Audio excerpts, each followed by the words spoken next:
Personal growth for women बहुत ज़रूरी है। फिजिकली तो हम ग्रो कर जाते हैं, हमारे हार्मोन्स बहुत सारे चेंजेस के थ्रू गुजरते रहते हैं, लेकिन पर्सनली क्या हम ग्रो कर पाते हैं? आज मैं आपके साथ 8 ऐसे टिप्स शेयर करने वाली हूँ जो आपको ऐसी जर्नी पे ले जाएंगे जहाँ आप हर दिन अपने आप को एक बेहतर फीमेल महसूस करवा पाएंगी। और एक वक्त ऐसा आता है जब आप अपने खुद के साथ बहुत कंफर्टेबल हो जाएंगी और बहुत ज़्यादा बेहतर महसूस करने लगेंगी।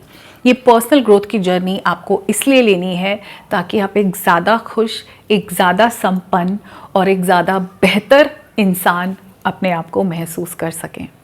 तो सबसे पहली चीज़ जो हर फीमेल को करनी चाहिए वो है नो योर सेल्फ। अपने आप को जानो। मेरे सेशंस में मैं बहुत बार लेडीज से इंटरैक्ट करती हूँ पर्सनल इंटरैक्शन में, और मैं उनसे पूछती हूँ कि आपको क्या पसंद है। आपको मालूम है 85% ऑफ द टाइम्स मुझे जवाब मिलता है कि मुझे नहीं पता।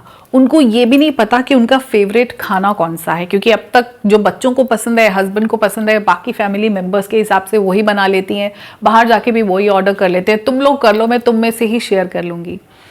अपने लाइक्स नहीं पता, अपने डिसलाइक्स नहीं पता, कोई सपने ही नहीं है, कोई डिज़ायर्स ही नहीं है। और ऐसा नहीं है कि आप ऐसे ही थे, बचपन में आपके ड्रीम्स थे, आपकी डिज़ायर्स थी, आप अपनी ज़िंदगी में कुछ रंग भरना चाहते थे, लेकिन ओवर द ईयर्स ये सैक्रिफाइस और एडजस्टमेंट की जो जर्नी है, जो कंपलसरी है हमारी फीमेल्स के लिए, वो ऐसे मोड़ पे लाके खड़ा कर देती हैं कि अपनी इच्छाएं ही नहीं पता लेडीज़ को। बहुत सारी वुमेन को ये पता ही नहीं कि उनको पसंद क्या है। Please know your self. अपने साथ इतना वक्त बिताना शुरू करो, अपनी ज़बान को समझो कि मुझे कौन से टेस्ट पसंद हैं। मुझे दही भल्ले बड़े अच्छे लगते हैं, या मुझे शाही पनीर के साथ गार्लिक नान बड़ा अच्छा लगता है, या मुझे चाइनीज़ पसंद है, मंचूरियन और नूडल्स मुझे बहुत अच्छे लगते हैं, या इटालियन की तरफ मेरा झुकाव ज़्यादा है, पिज़्ज़ाज पास्ताज अट्रैक्ट करते हैं, कॉन्टिनेंटल पसंद है। आपको कौन सा खाना पसंद है? आप बाहर जाके क्या ऑर्डर करोगी? आपको किस तरह से रहना पसंद है? आपके विशेस क्या है? अब ये रियलाइजेशन के बाद आप अपनी ज़िंदगी को क्या डायरेक्शन देना चाहते हो, समझो। अपने आप को समझो, बहुत ज़रूरी है। दूसरी चीज़ है, आपको छुटकारा पाना शुरू करना है ऐसे लोगों से जो आपको हमेशा नीचे ही खींचते हैं। Get rid of these toxic and negative people in your life. I know ऐसे लोग हैं आपकी ज़िंदगी में जिन्होंने आपको नीचा दिखाने के अलावा और कुछ नहीं किया, और ऐसे ना अपने ही लोग होते हैं। बाहर वाले तो इतना हम हक देते ही नहीं ना कि वो हमें इस हद तक हर्ट कर दें। आपकी रिश्तेदारी में और फ्रेंड सर्कल में ऐसे लोग हैं जो आपको बेइज्जत भी कर देते हैं, आपका मजाक भी उड़ा देते हैं, जिनसे मिलके आपको बिल्कुल अच्छा नहीं लगता। मतलब उस मीटिंग के बाद, उस गैदरिंग के बाद आप अंदर से अजीब अजीब सा फील करते रहते हो। आपको समझ नहीं आता क्यों ऐसा लग रहा है, पर लगता है अजीब। तो ऐसे लोगों से धीरे धीरे कटने लग जाओ। ये आपको अपने लिए करना है। It is not about them. याद रखना, ये हम उनके साथ कुछ नहीं कर रहे, हम अपने मेंटल पीस के लिए, अपनी खुशी के लिए, अपनी सुख शांति के लिए कर रहे हैं, और बहुत ज़रूरी है। धीरे धीरे थोड़े थोड़े स्टेप्स लो और ऐसे लोगों से दूर होते जाओ। फिर देखो कितना आप अच्छा फील करने लगोगे। उसके बाद जो थर्ड चीज़ है, क्योंकि ये थर्ड नंबर पे मैंने रखा है, तो प्रैक्टिस 3 गुड थिंग्स वाला टेक्निक। इस टेक्निक में क्या है कि आपको लिखनी है 3 ऐसी चीज़ें जो आपके साथ दिन में अच्छी हुई और होती हैं, बट इस पर ध्यान देना पड़ता है। अगर ऐसे हम यूं ही बैठ के सोचे तो ज़िंदगी बड़ी ख़राब है, लोग बड़े ख़राब है, रिश्ते बड़े ख़राब है, कोई केयर नहीं करता, ये हकीकत है। लेकिन अगर आप कॉन्शियसली बैठते हो ना, तो आप रियलाइज़ करते हो कि कुछ अच्छी चीज़ें हुई थी। तो हर दिन में 3 ऐसी चीज़ें आपको तलाशनी है जो आपके साथ अच्छी हुई थी। इसको कॉन्शियसली लिखना है। जब दिन खत्म हो जाए ना, it can be something as simple as आज मैं वॉक करने गई और जो गाना चला उसने मेरा बिल्कुल माइंड फ्रेश कर दिया। वो मेरा या तो फेवरेट गाना था या कोई नया गाना सुना तो मुझे बड़ा अच्छा लगा। या फिर आज एक नए रेस्टोरेंट में गए थे, उसके फूड के साथ में मुझे बहुत अच्छी फीलिंग आई। या फिर एक सीरीज़ मैंने देखी, बड़ा मेरे हार्ट को टच की। समथिंग जिसमें और लोग इन्वॉल्व नहीं है, आपको जो अच्छी लगी, जो चीज़ों के लिए आप थैंकफुल हो। सिंपल, अगर एक लविंग हस्बैंड भी है, अगर अंडरस्टैंडिंग इन लॉज है, तो इसके लिए भी आप थैंकफुल हो। किसी ने आपकी आज कोई मदद कर दी, उन चीज़ों को लिख लो। ये एक प्रैक्टिस है, करनी बहुत ज़रूरी है। जो फोर्थ चीज़ आपको करनी है, कंपैरिजन बंद करना है। और मैं यहाँ स्पेसिफिकली बात कर रही हूँ कंपेयर जो आप करते हो खुद को लोगों से सोशल मीडिया पे। सोशल मीडिया पे सब ग्लैम्ड अप है, सब कुछ बहुत बढ़िया लगता है, लोग परफेक्ट हैं, रईस हैं, अच्छे कपड़े पहनते हैं, सबकी स्किन अच्छी है, सबके पास बहुत सारा पैसा है, सब लोग चमकते हैं एकदम, सब लोग बिल्कुल मेंटली साउंड हैं, किसी को कोई प्रॉब्लम ही नहीं है, उनके घुटनों में किसी के दर्द ही नहीं होता, सब एकदम बढ़िया। कंपेयर करोगे एक वर्चुअल वर्ल्ड से अपनी रियलिटी को तो सिर्फ दुख होगा। बंद कर दो। सोशल मीडिया एक फेक वर्ल्ड है और इसीलिए हम इसके साथ जुड़ते हैं, क्योंकि वो वक्त में हम रियलिटी से बाहर होते हैं।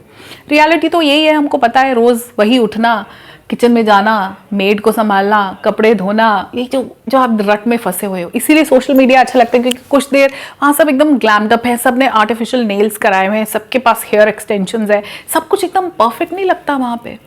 मत करो ये कंपैरिजन। आपको रियलाइज नहीं हो रहा, लेकिन आपके स्ट्रेस, डिप्रेशन और एंजाइटी का बहुत बड़ा कारण है। अपने आप को जब कंपेयर करते हो कि वो लोग तो इतना ट्रैवल कर रहे हैं, वो तो इतना घूम रहे हैं, वो तो ऐसे कर रहे हैं, वो तो इतनी मोटी होकर भी उसको बॉडी पॉजिटिविटी। आपको नहीं पता उन लोगों के अंदर क्या चल रहा है, वो आपको कुछ सेकेंड्स, कुछ मिनट्स में की अपनी ज़िंदगी दिखाते हैं, हकीकत नहीं मालूम। मत करो कंपैरिजन। कंपेयर करना है तो रियल वर्ल्ड के लोगों के साथ करो, बहुत हेल्प होगी आपकी पर्सनल ग्रोथ की जर्नी पे। जो पांचवी चीज़ आपको करनी है वो है डी क्लटरिंग। ये डी क्लटरिंग कॉन्सेप्ट मैंने भी अब पिछले कुछ सालों में ही सीखा, इनफैक्ट कोविड के बाद ही इसको मैंने और पढ़ा, बहुत रिसर्च किया। जापानीज़ कॉन्सेप्ट है। इसमें ये है कि हमको ना चीज़ों के साथ बड़ी इमोशनल अटैचमेंट हो जाती है और हम होर्डिंग स्टार्ट कर देते हैं। पुराने कपड़े बहुत संभाल के रखे हैं, कोई ऐसा पुराना पीस ऑफ फर्नीचर रखा हुआ है, बहुत सारी किताबें कहीं ढेर लगी हुई हैं, जो घरों में ऐसे ढेर ढेर से लगे होते हैं ना, कहीं कहीं पे होर्डेड सामान, वो बहुत नेगेटिव एनर्जी रिलीज करता है। कुछ कपड़े हम रख देते हैं कि मैं वापस से पतली हो जाऊंगी तो पहन लूंगी। कुछ ऐसे आउटफिट्स हैं जो जिंदगी में कभी नहीं पहने, संभाल रखें। किसी ने कोई गिफ्ट दिया था जो हमने यूज़ नहीं किया, शेयर, बांटना शुरू कर दो, डोनेट कर दो।